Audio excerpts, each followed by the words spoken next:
I'm on the board. I'm part of the Young Publishing group here in San Francisco. We're a new organization that's part of the Association of American Publishers. And we're launching the San Francisco chapter, and this is our first educational event. We also do social events and things like book clubs and, I don't know, stuff I haven't even invented yet. So we're completely volunteer-based, and it's really for people who want to learn more about publishing, people who are entry-level publishing, and people who want to meet other people who like publishing. So a few housekeeping items. Please make sure your phones are off. Please, if you want to tweet, make sure that you please see on this camera. Please, if you want to tweet, make sure you use the hashtag YPG so that we can see what you're saying. Everyone should have received a note card for any questions. We'll be collecting them throughout the event, so just kind of like raise it up and we'll come and get it, and then we'll give it over to Robin. And so with that, it's my pleasure to introduce Robin Sloan over there. Robin is the author of Mr. Penumbra's 24-Hour Bookstore, which if you haven't read yet, you should definitely check it out. Maybe buy it from the folks here at Alley Cat, because it's like a really, I don't know, I read it and I thought it was one of the most fascinating stories that really kind of like encompasses everything that's going on right now with publishing and tech. And it takes place in San Francisco. You'll walk around North Beach looking for a store. It's not there, but it's just a really neat story. And it was kind of like the inspiration for this panel. Just kind of what makes San Francisco so great for publishing. So with that, I'll hand it over to Robin, and go from there. Great, thank you. Well, thanks for coming, everyone. This is a great turnout for something kind of in the middle of the day, in the middle of the week here. And we have a really terrific lineup here, too, so I think you're going to enjoy hearing from these folks. Before I introduce the other panelists, so you know who you're talking to and who's talking to you, I want to make a couple of things clear, a couple foundational kind of assumptions about this particular panel. This is not one of those panels where verses in the title. This is not one of those panels where we will settle the score between digital and print. In fact, we're not even really going to acknowledge that there's verses there at all, or there's an or there at all. Instead, the ground rules, kind of the ground sort of floor assumption here, is that we live in a hybrid world now, and it's all about working with both and working with the opportunities of both. The good news is we have three people here who are sort of living that in their work, but I just think that's important to establish. So there's some things we're going to skip over happily because they've been well-trod in conferences and panels and angry op-eds already. Instead of focusing on the sort of dramatics of the economics and questions like that, we're really going to focus on content, and something that I'm particularly interested in, and I'm going to kind of impose on you guys and on the panelists here, is this question of making space for new things in the digital world. We kind of know how we make space for things in the physical world, because it's literally space on shelves or space on front tables, but I think the question is actually more interesting and in some ways more challenging when you think about digital storefronts or the whole, wild, wide open web. But these are all people who deal with that question all the time. In fact, we have people who are in the business of launching new writers. So who are these people? I'll start at the end and come in this way. Ethan Nosowski is editorial director at McSweeney's today, but don't get too comfortable with that because he's switching over to Grey Wolf soon, which is a pretty amazing transition, from one incredibly well-respected independent publisher to another incredibly respected independent publisher. But he's staying here in San Francisco, so don't chastise him. Dina Drewis is the founding editor of a publisher called Nouvella, Nouvella. And it's an imprint with a pretty specific mandate. They only publish novellas from emerging writers. Before that, she was an editor at the terrific Flatman Crooked imprint, which some people in this room might know, and that likewise had this very specific mandate of launching writers, and it had some interesting ways of doing that. And then finally, Patrick Brown, immediately to my left, is director of community at Goodreads, which is an interesting job there because it's an important job there, because Goodreads is all about community. That's kind of the core of the whole experience. I think it's fair to say it's the home of book reading and readers on the web. And generally a pretty boring place, not surrounded by much news or any interesting developments recently. So we will struggle to make Patrick's job and his organization interesting. Because McSweeney's and Grey Wolf and Goodreads are, I think it's fair to say, a little more well-known than Nouvella, I actually want to give Dina kind of pride of place and start with Nouvella so we can kind of get that into the mix. And you know, what's interesting is I was looking at kind of what everybody was up to, and I was exploring Nouvella for the first time. I was really taken with the fact that you guys, you know, you have your website where you can explain what you do and what you're about, and then you have a digital storefront. You have your own digital storefront where I can buy a print book, and I can also buy ebooks. So a few things. One, that's crazy. Two, how is it working? And three, more specifically, I was wondering if you kind of talk about the decision to do that and how the kind of interactions and, I guess, transactions you have in your own space and your own site play out versus the ones that you have on Amazon. Because I know you sell these novellas on Amazon as well. You know, when I was with Flatman Crooked, about 3 years ago now, we hadn't done any ebooks, and we were sort of following McSweeney's footsteps where we really wanted to make these beautiful print books and was resistant to the idea. And when I started Nouvella, the original concept was to only print 500 print copies, and then it would only be available as an ebook after that. So, but that was really mostly out of a necessity, like a financial necessity thing for a small publisher. Since then, the print books have done so well that we've gone ahead and kept them in print. But the ebooks, it's been interesting. The last book we released in, what is it? What month is it right now? It's April now. It's April. So that we did in November, we decided to give away a free ebook with every launch package that was sold. Okay. So you get a signed copy of the book, a handwritten note from the author, and then a free ebook. We thought, man, this is going to be like gangbusters. They're going to fly off the shelves. It was really interesting because about half the people opted to not. There were three choices: like get your Kindle, you know, your Nook, or no ebook at all. And about half the people opted to not even get an ebook for free, which was, I thought, just really interesting. That is really interesting. It's interesting that you guys, as this smaller, nimbler, more self-directed entity, are able to do this thing, which, like, everyone, I feel like everyone's arguing for, they want to be able to buy the whole package. Yeah. Yeah, you'd be burned at the stake on the Right. idea of the Americas for that. Yeah.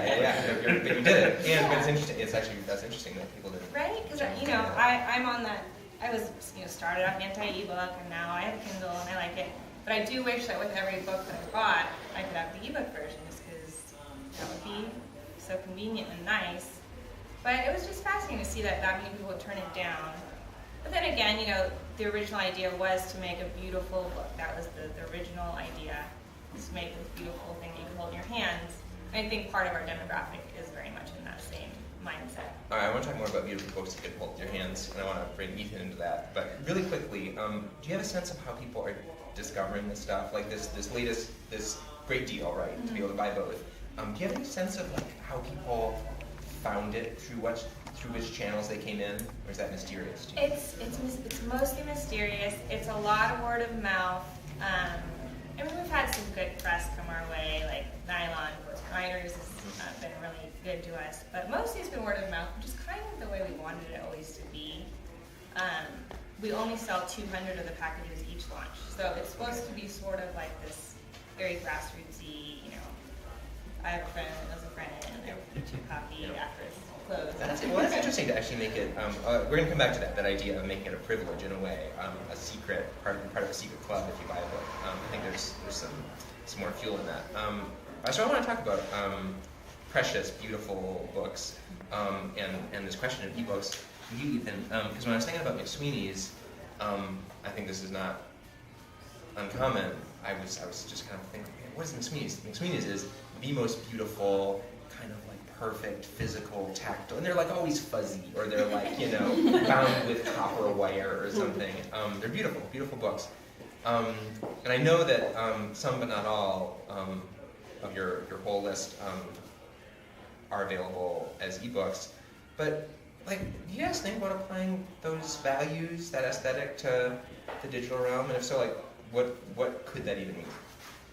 Well, a couple of things to say. I mean, in my career, I've worked at a few different places, and all of them were like good literary presses that made really nice books, used nice paper, took care of their jacket design, and that's, I started my early career at actually Robin's current publisher at FSG, and I worked for Brill for a little while before, and these are nice presses that care about their designs and all these things.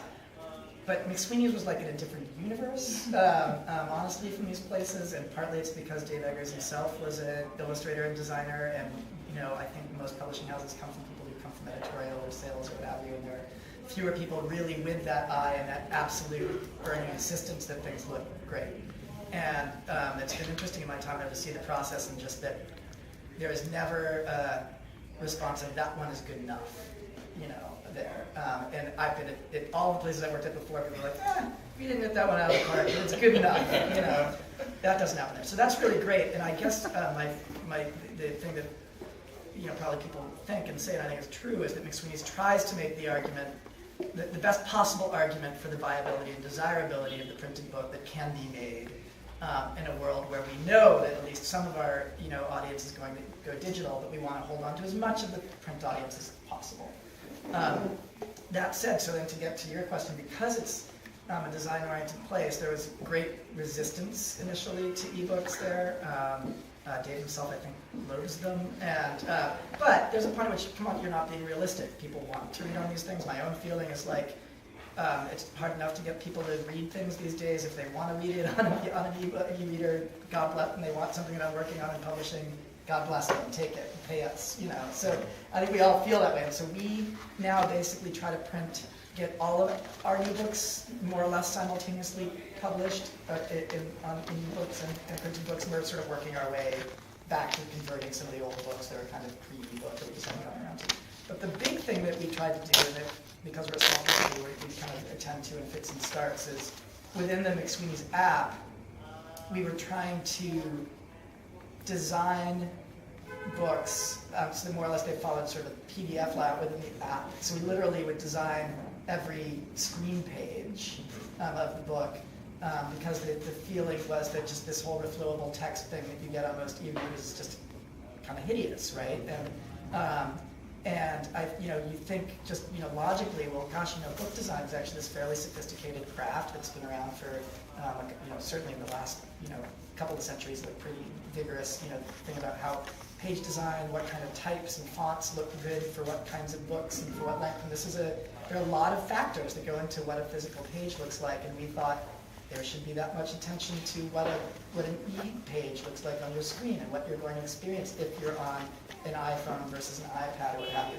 So the idea with our app was that we would kind of in-house rework every single page of every single book.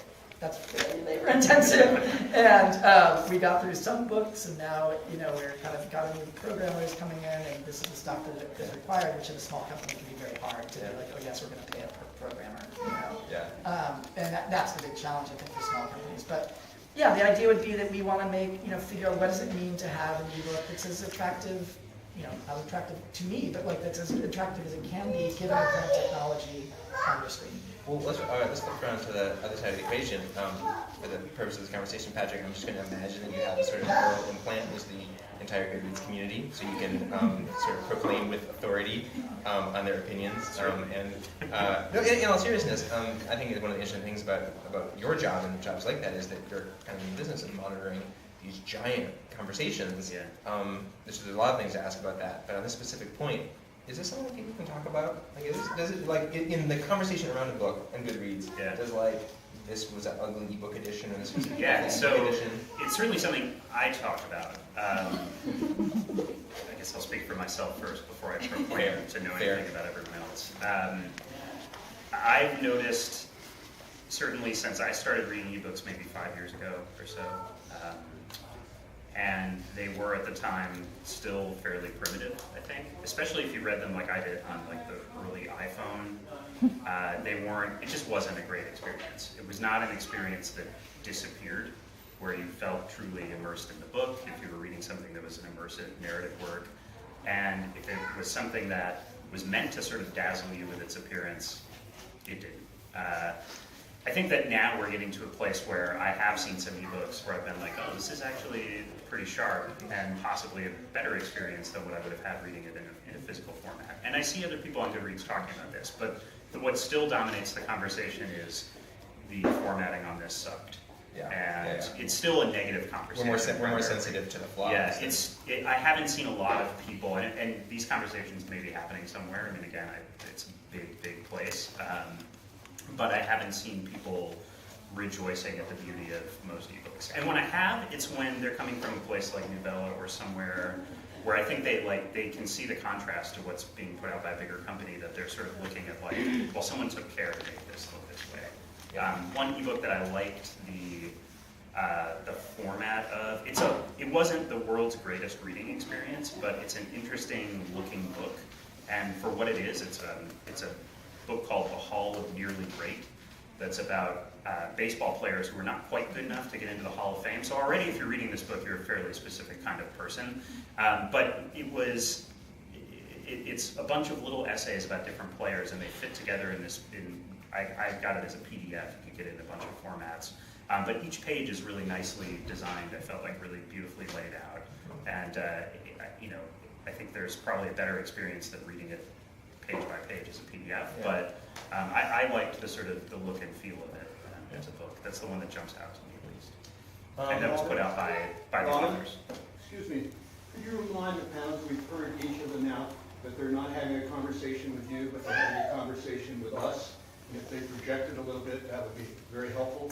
Certainly. Thank Sorry about that. Robin, can you convey that to us? Fully conveyed. You projected. Yeah, very well projected. Good acoustics here. Alley Cat, actually. All right, so I want to dive in actually a little more deeply on Goodreads and the things that you guys have been learning for years, and maybe this question of what you can learn there. In the conversation about Goodreads, and also the conversation about Amazon separately and together, people tend to talk a lot about, and then sort of start salivating about the data, right? Like, oh, the data, if only we had access to all that data that they have. And I know this from personal experience, because I worked at a tech company that had a lot of data for a few years, and I know that it can be this rich storehouse, but it can also be as sort of infuriating or sort of misleading as it can be illuminating. But I'm curious to know, and I don't know if there's a broad answer to this or maybe some specific examples, when you think about the kind of data that you guys have access to there, the kind of things that you can look across these broad conversations, is it illuminating? Is it surprising? What should we be lusting for this the way we do? So I think, so you're right that data can be tortured to give you kind of whatever you want from it. And I think that the reason there's such a fetishization of it in the publishing world is I think there's a real dearth of it. That publishers, and I'll say that Novella and McSweeney's are kind of exceptions to this, and there are publishers who are much more savvy about this now. But a lot of them don't know much about the people who buy their books, or really anything at all about the people who buy their books, other than maybe where they're located based on BookScan data and things like that. The publishers traditionally have worked with stores like this as an intermediary, so they're selling books to the store's selling books to you. The store has the relationship with you. In some ways, the author has a relationship with you, but the publisher does not. So I think that there's this new sense in this world where you can put your own book out in theory and get it out there into the world and have people buy it, that the publisher needs to know who the readers are and how to reach them. And companies like McSweeney's, for example, has a really great direct relationship with the people who read its books. The first time I ever encountered a McSweeney's book was I was working at an independent bookstore, and I picked up a box that had a bunch of stories in it. And it was like McSweeney's quarterly volume 4 or something, or 5 or 2, whatever it was. It was very early on in McSweeney's. And I was like, man, this is amazing. The second time I encountered McSweeney's was McSweeney's.net, their internet site, their website. And I read that quite religiously for a long time. That right there is the relationship with me, right? That I'm going to them to find out information about them, and they're able to build a relationship with me where they can give me information, not just about their books, but about all the wonderful things that McSweeney's talks about. Novella really is like founded on the basis of having that direct relationship, like Robin was talking about, having that storefront, having access to the readers directly. So I think that's where that desire is coming from. What are the things that we know? Yeah, I mean, what if, let me put your point on it. If Yeah. I sneak into the Goodreads office and hack into a terminal, Yeah. what can I find? What would you not do? No. So, I mean, here's some of the things that I like to look at, right? I think there's a lot to be done before a book is published with data. Now, right now, a publisher or an author has kind of one data point about a book before it comes out, and that's how many people have pre-ordered it from somewhere. And that's not always a great determiner of how well it's going to do in the marketplace or how it's going to be received critically or anything like that. We're starting to, because we're helping publishers and authors get books into the hands of actual readers, sometimes months and months and months before publication, we're able to look at kind of demand for that book in real time across, not just across that book, but normalized across all books, to say, this book is outpacing these other books that went on to become bestsellers.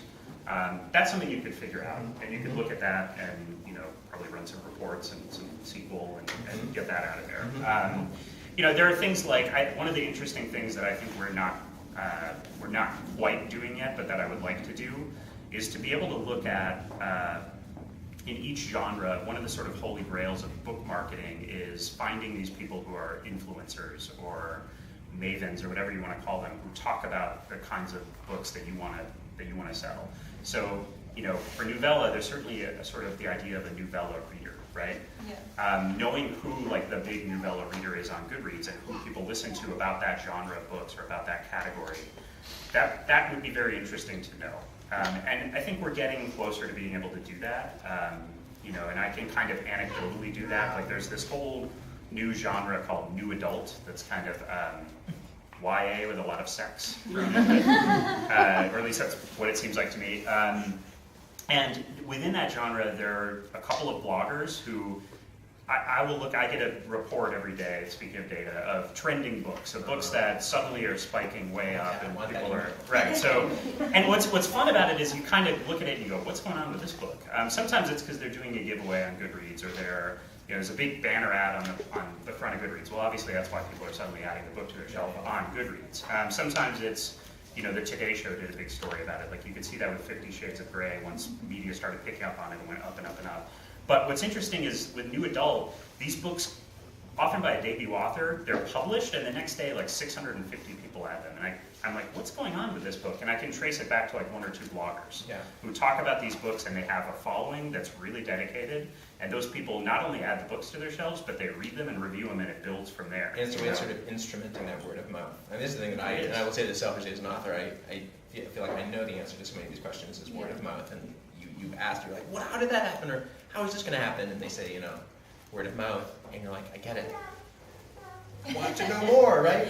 Especially we used to call those people critics. Yes. Right? Yeah. I mean, these people are just not being paid, which is a different problem in the ecosystem. Yep. That's what they That's offer, true. good or bad. That's what they are. These nodes of influence. And with these nodes, it's almost like we have ways of sending radioactive tracers through the bloodstream, right? And you see what. It's a good analogy, yeah. I want to talk about this idea of, well, let me offer an anecdote or an observation first, which always tickles me. People in the room might know this already. Most bookstores, and I'm sure Alley Cat is this way, make a fair amount of their money from books. They also make a lot of money from calendars, and postcards, and just like stuff, paper goods.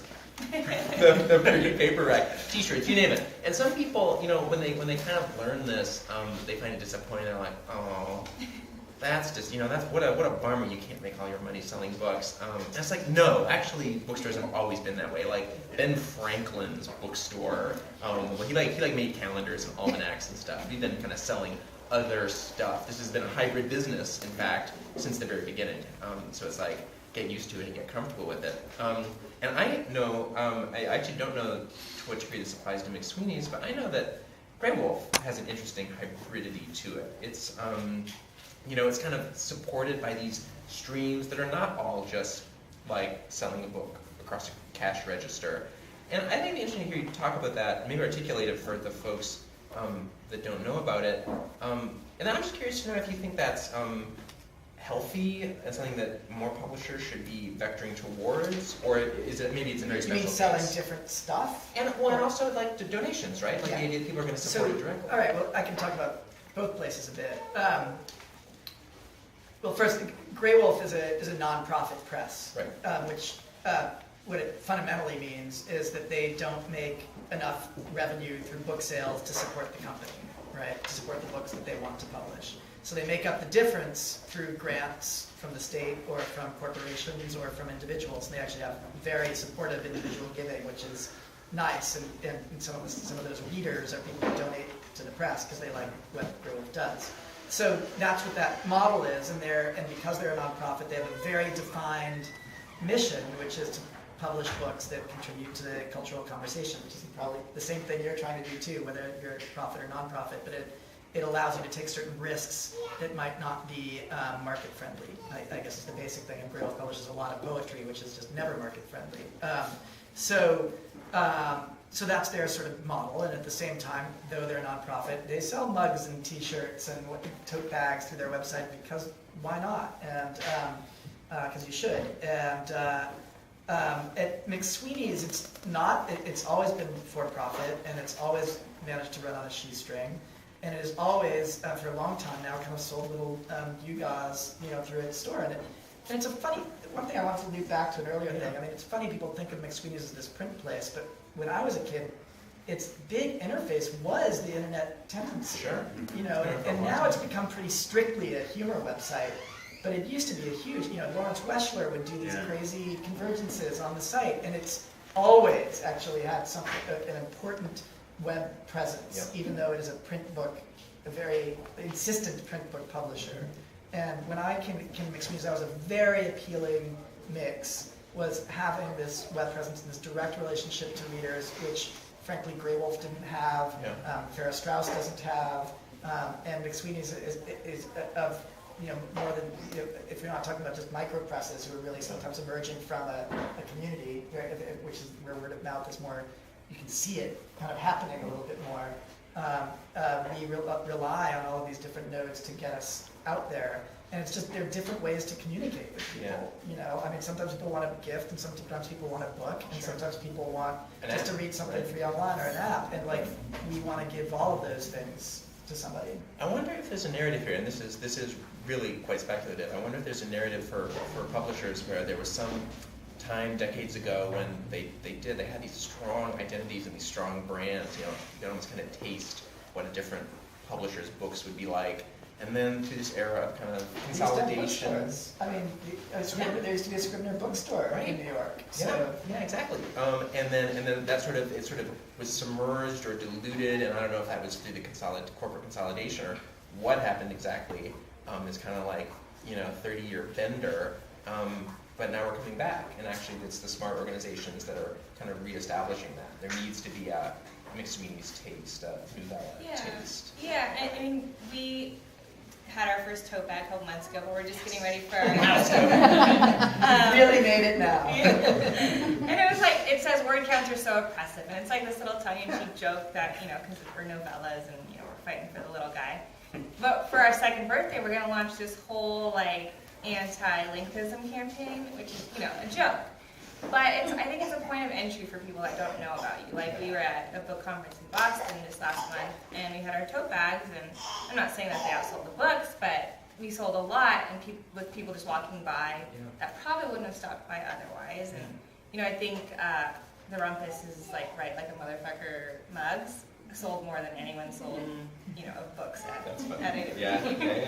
I think this is, it's funny. It's funny that should be part of the set of digital realizations, because what could be more analog than a mug, and yet it somehow is. It's we need to think about these things as total entities from e-commerce all the way down to mugs, and it's got to be one piece or it doesn't work. I have a question for you, but I just want to remind people to be writing down your questions and raising their hands, and Cynthia will come around just so we kind of get them flowing, because we'll turn to those in due course.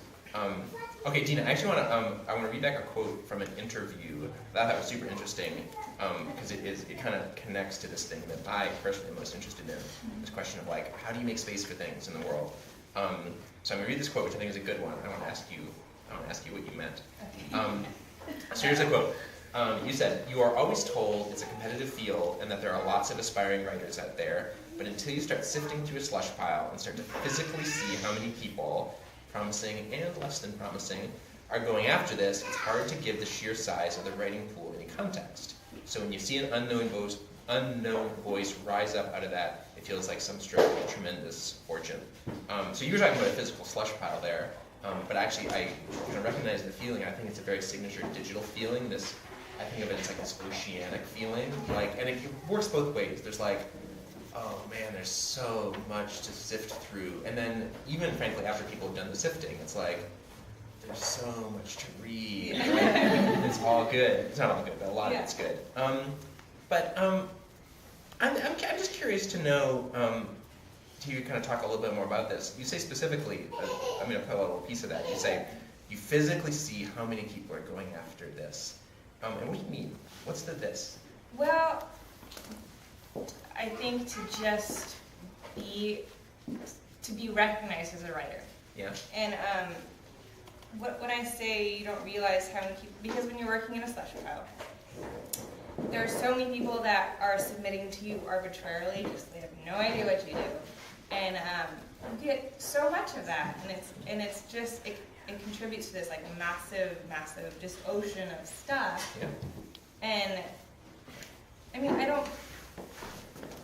You think it's that recognition, that stamp? Like I'm looking for anybody to give me a stamp, and if it's Novella, fine. Yeah, I think that, I'm always just curious, like, why would you apply here of all places? Like, the smallest, most specific. Your epic novel. Right. Yeah. I don't know. That's an interesting question. Like, what people are seeking, but I don't know what else it would be. Well, here's a way to kind of flip it around and reframe it, and I think this question also, I'll also sort of send it your way next, Ethan. I think there's a good reading implication. I don't know if anyone else here has ever used Amazon's Kindle Direct Publishing. If you haven't, you should just sign up for it, because if you sign up for it, you get their emails, and their emails are super fascinating, actually. It's because it's a monthly newsletter, and they just kind of talk about what's going on in the Amazon do-it-yourself, publish-yourself community, and it's really, and I say this with no snark or irony, it's an impressive sort of sustained feat of message making, and their whole deal is their whole intention is to valorize and legitimize the idea of publishing something on your own. And basically, they meet writers who are telling these stories, spinning these yarns of people who have gone on their own and had such success. Yeah. And who needs Novella, man? Yeah, right. KDP. So I would say just as a window into a particular part of the publishing world, and kind of and one message or one drum, I guess you say, that's just being banged loud. It's seriously it's a worthwhile education to be on the receiving end of those emails. But so let's say I have been getting those emails every month for a year. What does the email from Novella say? Like, what's the counter programming? Why ought I actually publish something with you guys and not just code it on myself? I think the most important thing in the process for me, we have a pretty heavy editorial process, and I think that's probably the biggest thing you miss out on. Even if you hire an editor and you're going to do self-publishing, you don't establish the same kind of rapport, and you don't have that relationship, that editor-author relationship, at least in the same way if it's someone that sought out your book and wants to put it out in the world. So I think that's probably the biggest thing, and it extends past that with your marketing team, your social outreach team. They are all super invested in this book, and that's what I think you miss out on. Either if you're doing it on your own, you are on your own.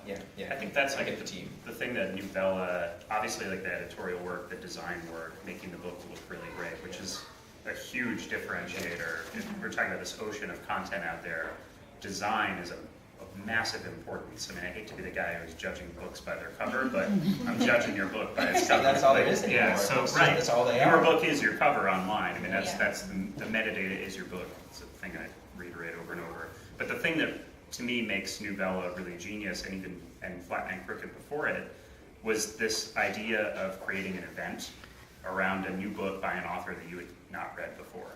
And I think that that's, it can only be done by someone who has a really focused list and by someone who's putting out books that are kind of a piece, even if they're not all about the same thing. But that event is really hard to drum up and do on your own. Some authors have had success with it, but the self-publishing success stories that I know of that, frankly, that Goodreads has been a part of, like Hugh Howey's books Wool, which are everywhere right now, everyone's talking about those, Colleen Hoover's book Slammed, even 50 Shades of Grey, going back to ancient history of self-publishing. All of those were books that were slow burns, where they started and they built and they built and they built. I think it's amazing that Nouvella can put out a book and have a kind of instant little splash for it. I think that's what you get when you go with a publisher of any type, is they're going to put that marketing team behind you, but especially in this instance. I love the idea that being able to create an event is actually a core competence now. It is. Whatever that means, it's not a book launch party, it's something else. No, it's about breaking through it's about finding the signal within the noise of all the books that are being put out every day. I think that's 350,000 a year. I think that's seriously the single kind of like most titanic feat that you can achieve on the internet these days. What about you, Ethan? When you think about McSweeney's and now Grey Wolf, I don't know to what degree it's a different authorship, a different set of kind of creators.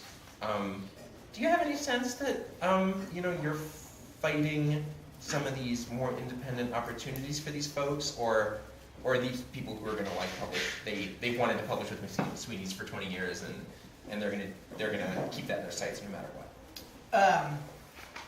I'd say for the presses that I've worked for, they're generally places that authors imagined that they might want to publish. So that's been pretty lucky. I think Grey Wolf's profile over the last few years has really kind of risen. Actually, I think they've become better and more established. They used to be predominantly a poetry publisher also, until the 90s probably. So there are places that people want to come to, but I like to think that we're not, I think no company can sit on its laurels and think like, we can just keep doing what we do and everything will be fine. And I think that's one of the things that can be frustrating about the very large and corporate publishers. They're these very big, slow-moving ships, and they will try to do the thing that worked for them as long as they possibly can, because it's what they know how to do. I think when you're smaller, partly you're working with, small press, you're partly working with an established community that already exists out there in the world, whether it's friends of the employees or friends of the authors or what. You have a baked-in group of people who will show up at any event for whatever author you're publishing, and you might have a couple of authors. We always try to not send out an author on their own and alone to some bookstore where they'll read for like 5 people. It's just one of the grimmest and most difficult things. And we always say to authors, well, it's always good just to make relationships with the booksellers, and that's all, but it's just hard, it can be hard, So we try to kind of pile a few of our authors together, or if the author has a different, somebody else, a different publishing house that's got a book coming out who's a friend, try to make them do something. So you make it, you try to make it also a bit of an event. And more people are doing this now. This has been going on for a while. But I remember when I was a kid in New York, and when McSweeney's was first having their event, many, many years before I came to work for this company, but they used to have these great parties that were readings of sort, but they had music, and they had somebody cutting somebody's hair out, John Hodgman cutting somebody's hair on stage. And it was just, they didn't feel like these sort of, somber readings, and I think a lot of people have figured that out now. And I think of like Amanda Stern's Happy Ending reading series in New York has brought music into it, and I just think whatever you can do. Because let's face it, I'm sure Robin is an excellent reader, but many authors are not the best readers of their work. So you've created, like a lot of people are in this terrible thing of like kind of making this event out of obligation. It's not easy for the author. It's not necessarily effective for people sitting in seats in a bookstore. And so we are always trying to think, what can we do beyond making somebody stand up at a microphone? I've always thought it's a strange alchemy. Many book readings, let's say most book readings, do this really, really incredible trick of taking a very interesting, smart person in a group of people that are all interesting and interested in that person, making the whole thing boring. Yeah. How's that even possible? It's like weird math. But It's really true. So I mean, all of that stuff has to be sort of rethought, and we try to, and I think people know that we try to be inventive about that. I'd say Grey Wolf is still fairly traditional in the way it goes about trying to do their events. Yeah. I have one more question for you guys, and then maybe I'll kind of go down the line, and then maybe I can look at some questions on cards while you talk about it, and we'll start asking those. I want to talk about San Francisco, because we're in San Francisco. And I'm just curious to get, it's actually an interesting kind of matrix of relationships here. We've got the transplant, the orbital sort of entity, and I don't know, the road. He's like, I'm staying. I'm actually from here, though. Oh, you're from here originally. Okay, well that's good. That's good context. I'm curious to kind of get an assessment of maybe the strengths and weaknesses vis-a-vis other places that a person in this world might be. And I'll start with you, Patrick. I'm interested both in your personal take, but also organizationally. You guys made the big move from LA up here. Why? Yeah, well, we had, for the entire time that I've been working at Goodreads, which is 3+ years now, we had a split office where we had half of our team in Santa Monica and half of our team in San Francisco. And for a variety of reasons, the San Francisco team grew more rapidly than the Santa Monica team. And it was a largely technical team up here, and a mix of editorial and advertising and whatever weird things I was doing. And our CEO and our co-founder were down in Santa Monica. But our CEO was spending 3 days a week up here, and then eventually 4 days a week up here, and he's got a kid, and I think he was like, enough's enough. I'm moving. I would like, as many people on the team as I can to move with me, and so that's how that happened. That's how that merge happened. And I think we chose here, I think, because this is, Santa Monica has a vibrant tech community, but it's still not to the level of the Bay Area. And the Bay Area is the tech capital of the world. And we wanted to be where we knew we could find talented developers, and we wanted to all, as much as it was possible to do so, to all be in one place. So now we're, down off market, and yeah, everything's great. For me personally, it was an interesting move. I mean, my wife is from Los Angeles. I've been living in Los Angeles for 12, 13 years when we decided to move. And, in that time, I had learned a lot about the literary scene in Los Angeles. I'd been working in it and living in it for a long time. And I knew really very little about the literary scene in San Francisco, except I was like, oh, McSweeney's. So I think it speaks to their brand that it's so powerful that it's so associated with the Bay Area. And I thought for a while I was, frankly, I was pretty scared because I was like, I don't really know that scene, and like if I'm called upon to find some authors for something, like how am I going to do that? I don't have the resources that I have in LA. But then I thought about it another way, which is now I'm going to get to learn another literary scene. Which is, also has a different character than the one in LA, but certainly like a big, vibrant scene. And I'm excited about that now. And I think it's going to be fun, kind of figuring out how books work in the Bay Area and what that's like. Yeah. Do you know what you like from Sacramento? Dreary. I was actually born in South San Francisco, and I'm here a lot. So, I think it's just to speak generally about the West Coast and being far from the epicenter of New York. Yeah. I think the sense that I get is that we're just less mired in like the traditions and like a lot of the scene feels like it can't shake free in New York, and we were never sort of burdened with that on the West Coast. And I like to think it has a lot to do with McSweeney's, where they just have always sort of thrown all the rules out the window and just sort of. I think there's a sense of freedom here that there can't exist in New York, almost just because there's so many big houses there, and this is the way they do things. And they're slow moving ships, like Ethan said. And it'll be us just talking to Cindy about this earlier. It'll be really fascinating to see what happens here over the next 10 years with the tech coming in and Goodreads being here. I don't know. It'll be interesting to see what develops here versus what develops there, and how quick the coasts are to sort of adapt to one another. And I don't know. We'll see. Well, maybe I can bring this around a little bit. I think I love that Goodreads is out here now, Yes. and also Byliner, obviously, is now based in San Francisco, and that's sort of a tech literary company. And these are very interesting and encouraging things for the Bay Area, I think. I mean, you look to like Germany, say, great publishing capital. Their publishing is divided among a few cities: Frankfurt, Munich, Berlin.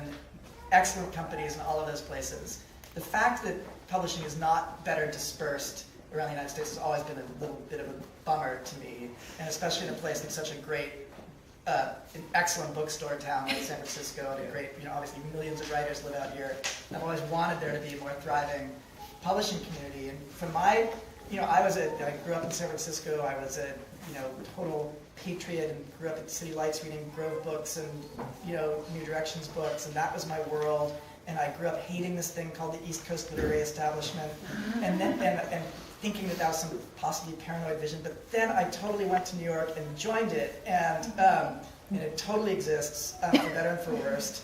And it was great. I loved it, and I learned a ton there, actually, because there are people who have been doing this for years and decades who are super smart and have been thinking about literature and books and reading for a long time, and I learned a lot there that I'm glad to bring back here. But what's interesting, and I think I can bring this around to the electronic thing, I was talking to a pretty well-known author who lives in San Francisco, who when I first moved back out here from New York, where I'd been for like 20 years, said to me, he's like, I make money for my company.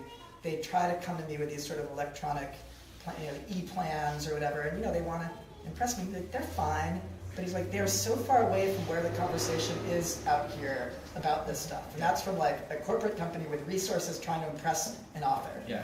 And he's like, if you can kind of figure out what that conversation is out here and marry that with what you know from some of the New York stuff, then we have something really special to do here. That's interesting. That's actually an uncannily perfect bridge into one of these. I'm going to go into some questions now, and we have several.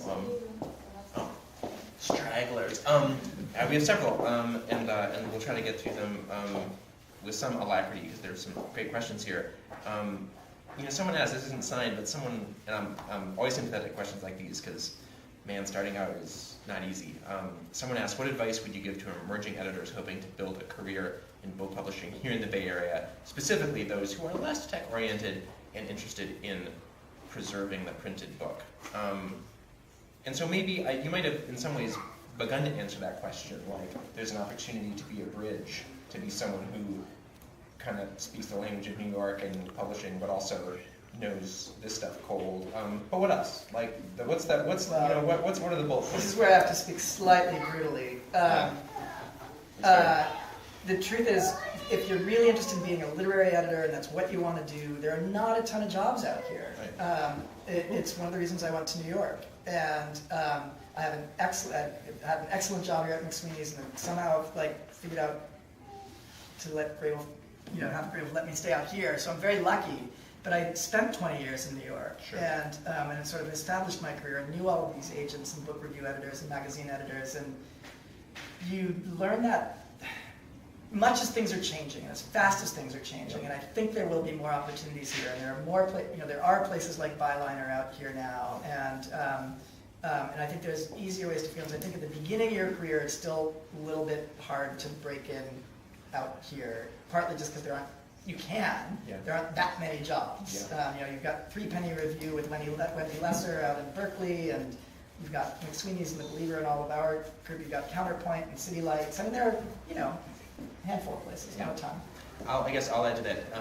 I'll add to that too, from my own observations. I think Byliner is a company to keep an eye on for those that don't know about it. It's an awesome organization here. There are so many organizations that need people who are good at words, and that's not editing literary books. And it's not like working on novels. But I mean, for certain people with certain interests, I think there's actually a huge opportunity. You can look on the sort of job postings for all these companies, and they want people who can work with words and tell stories because we can't. We just know how to code.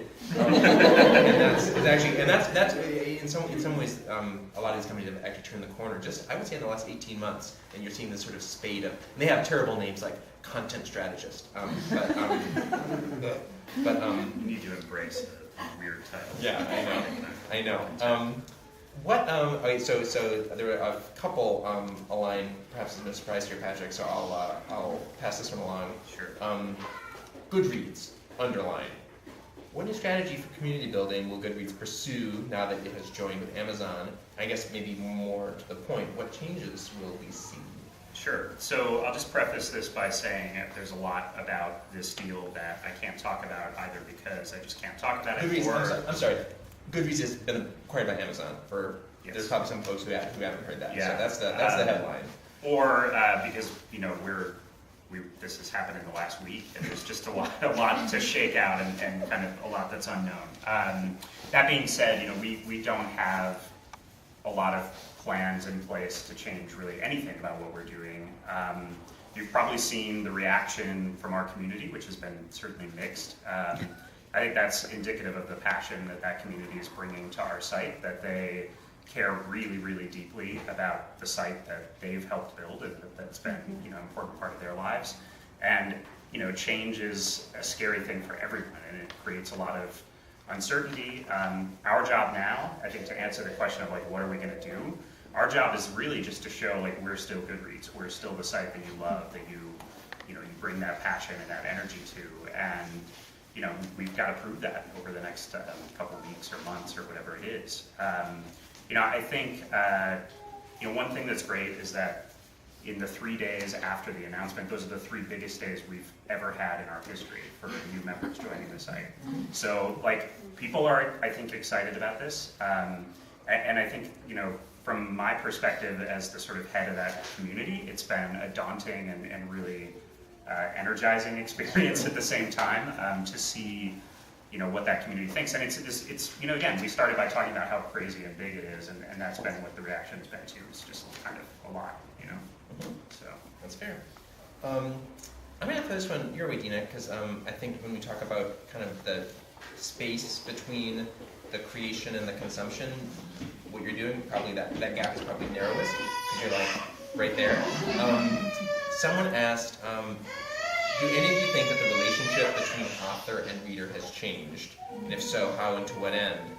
With sort of this follow-up, this coda, have you heard about authors allowing readers to be part of the book reading process and how that influences or could influence the future of these books? Maybe there's a way to generalize that a little bit.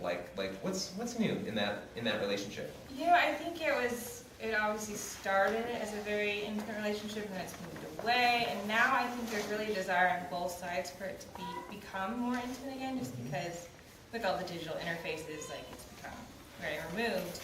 But I know, Patrick at Goodreads, he does the video thing with the authors and questions and stuff like that, and obviously that's what we built Novella on, is really trying to get back to that. You get a handwritten thank you note. I mean, that was sort of the idea, that you really want That's awesome.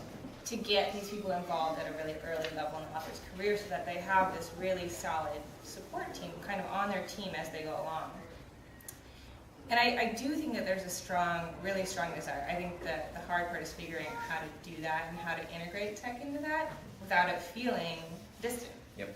Yeah, one of the things the thing that really gets me up in the morning and gets me excited about coming into work, besides breakfast pastries, is breakfast pastries, so good. Is really making that connection between an author and a reader, and making that happen on Goodreads, in a way that's fun for everyone and that people are excited about. So whether that's the video chat like the one we did, one, plug for Robin's video chat, you can watch it on his author profile, or and then I'll hack into the system and access all the view data later. kind of going back to what. Good luck with that. Kind of going back to what Ethan was talking about before, with pairing a bunch of authors together. I've put together these groups where there'll be 4 or 5 historical fiction writers kind of talking about their craft. I think that's really fun, and I see the reaction from our members when they get a chance to ask their favorite author, someone that they, if they live in somewhere like North Dakota or Guam or someplace, they're probably never going to meet that person in person because they're just not going to end up at a bookstore reading with them. We get to help them make that connection, and I think that's an exciting and powerful thing to get to do every day for work. So that's awesome. Here's a question. I think this is an awesome question. I'm going to throw it out there, and it's almost like free association. I'll think about it too. It's a very short question. What else makes a book a digital book besides hyperlinks? what would make a book really digital? I think it's an interesting and provocative question. Any ideas? Any examples? I don't know. I mean, it's a funny thing, you know. We got sent one question before, and it's sort of like it was sort of along these lines. And from an editor's and publisher's point of view, I can't tell you what my tools are, and then tell the writer how are you going to use these tools. I mean, really creative art. The writer's going to tell us what they are doing and what they need, and we have to respond to that in some way and make it possible. So the real answer is like, I'm not sure yet. I've not really been satisfied with a lot of the stuff that I've seen. If I look back to, say, you know, hypertext fiction in the from the late 80s going to the early 90s, which I didn't like mostly, because my predominant concern as a publisher is that I'm concerned with language. So when you start adding in video or music or all these other things, to me, that may be a new and legitimate and cool art form, but that stopped being an art that's predominantly concerned with language. So I'm sort of waiting to see how that is going to shake out. The former publisher of McSweeney's, Eli Horowitz, who's based here and is doing this, like he's got a programmer, another former McSweeney's publisher working with him, have started a company called Young, Horowitz and Quinn, and they just published this kind of novel project, this literary project called The Silent History, which is interesting and I think is trying to figure out what you can do in digital space that would, and it's really actually is written. It's among the sort of digital things that start digitally, I think is one of the better written things I've seen, and that was nice to me. There are other things. There's some things I like about it, some things I don't, but there are people thinking about this, and sometimes it's about using your GPS, and like it's just information comes at you. In The Silent History, you can read certain dispatches only when you're kind of standing on the spot where that part of the narrative unfolded. I always think, even hearing you talk, here's my perhaps unsatisfying answer to the question. I think what makes something a really good, really like healthy digital book is when you're describing it and you go, it's like a novel thing. Like when we don't quite have language for it, I think that's actually, at this point in our history, I think it's a good sign. Two more questions, both quick ones, and per your point, Patrick, about kind of communing with people and sharing their tastes. This one's easy, but I think it's good. What books are the panelists currently reading, and on what platform? Oh, so let's go down the line. Just one. Interesting. Just one. Right now I'm reading Lean In, the Sheryl Sandberg book, and I'm reading it on my iPhone and iPad as a sort of mix. It goes back and forth, depending on which one has more charge. I just finished Battleborn by Claire May Watkins. I'm going to start All That Is by James Salter tomorrow. I'm doing two simultaneously. I've got just started both my friend Sam Lipsyte's story collection. I've read half of those stories already, like in magazines, but he's one of my favorite writers and a good guy. And Mohsin Hamid's How to Get Filthy Rich in a Rising Asia. I should mention I'm also reading a physical book, the Patrick Melrose novels. Those are so good. Yeah. So it's kind of I'm always going back. It's good. Add those to your reading list. I'm sure many of them are available here. I'll finish up. We're out of time, and unfortunately there were more good questions we didn't get to. So thanks for those. Thanks also for your time.